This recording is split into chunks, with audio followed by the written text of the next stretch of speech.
दरअसल ये आरटीओ जब से आया है, इसकी प्रवृत्ति जो है किसानों को परेशान करने की, और मैं और हमारे सभी जनप्रतिनिधि किसानों का शोषण कतई बर्दाश्त नहीं करेंगे। अगर किसानों को किसी प्रकार से किसी भी विभाग द्वारा परेशान किया जाता है तो हम लोग उसके खिलाफ कठोर कदम उठाएंगे और उनको सजा दिलाएंगे। सदर विधायक राकेश गोस्वामी ने जिले के एआरटीओ दयाशंकर पर भ्रष्टाचार के गंभीर आरोप लगाते हुए उनके खिलाफ मोर्चा खोल दिया है। उन्होंने लखनऊ पहुंचकर परिवहन मंत्री को ज्ञापन सौंपा जाएगा, जिसमें एआरटीओ की अनियमितताओं और किसानों पर किए जा रहे अत्याचारों की शिकायत की जाएगी।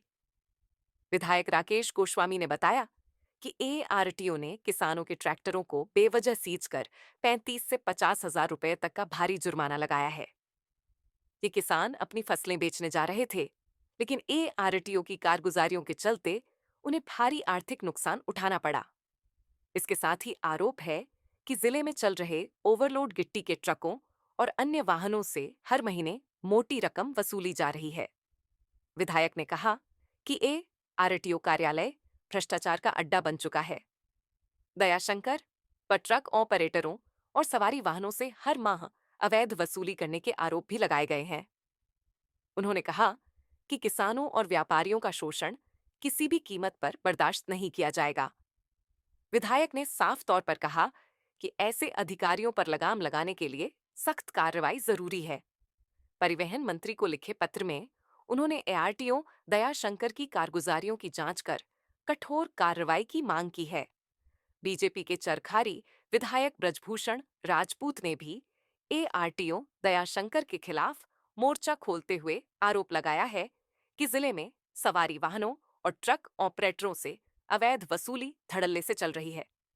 उन्होंने कहा कि ऐसे भ्रष्ट अधिकारियों के खिलाफ पार्टी स्तर पर भी सख्त रुख अपनाया जाएगा। एआरटीओ की हरकतों के खिलाफ जिले में आक्रोश व्याप्त है। किसान, व्यापारी और ट्रक ऑपरेटर सरकार से न्याय की मांग कर रहे हैं। अब देखना होगा कि परिवहन मंत्री और शासन इस मामले में क्या कदम उठाते हैं। इसमें राय की कोई बात ही नहीं है। जिस दिन मुझे मालूम हुआ था कि इन्होंने किसानों के ट्रैक्टरों का चालान किया है मूंगफली से लदे हुए, मैंने उसी समय इसको फोन करके डांटा था कि भाई अगर तुम इस तरह की हरकतें करोगे तो महुआ में नहीं रह पाओगे। और उसी दूसरे दिन मैंने माननीय मंत्री दयाशंकर सिंह जी से बात की, इसकी शिकायत दर्ज कराई और लिखित में भी शिकायत इसकी मैं भेज चुका हूँ।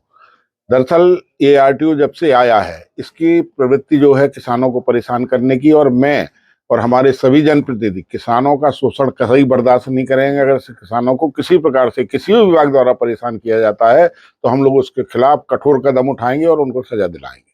सदन शुरू होने वाली है, क्या ऐसे में सदन में भी आप सदन में उठाने वाला मुद्दा नहीं है, ये मामूली शिकायत का मुद्दा है। मैंने मंत्री जी अपने मंत्री दयाशंकर सिंह जी से बात की थी, उन्होंने कहा था मैं इसको तत्काल दंडित करता हूँ और इसका यहाँ से हटा दूंगा।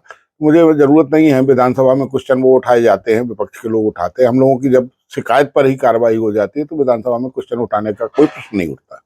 मूंगफली भी एक मुद्दा है जो किसानों की नहीं खरीद पा रही, व्यापारी बेच रहे हैं। मैंने परसों ही डीएम को पत्र लिखा था कि यहाँ पे जो खरीद का कोटा रखा गया है, वो बता रहे थे कि ये पीसीएस और पीसीयू द्वारा जो खरीद हो रही है उसमें कोटा खत्म होने जा रहा है। तो मैंने कोटा बढ़ाने की मांग की थी, और साथ में जो किसानों को बेचने में दिक्कत आ रही है, जहाँ के खसरा उपलब्ध नहीं हो रहे हैं, एसडीएम से कह के खसरा उपलब्ध कराए हैं, और किसानों को किसी प्रकार से एमएसपी में अपना माल बेचने के लिए कहीं किसी प्रकार की कोई दिक्कत नहीं होगी।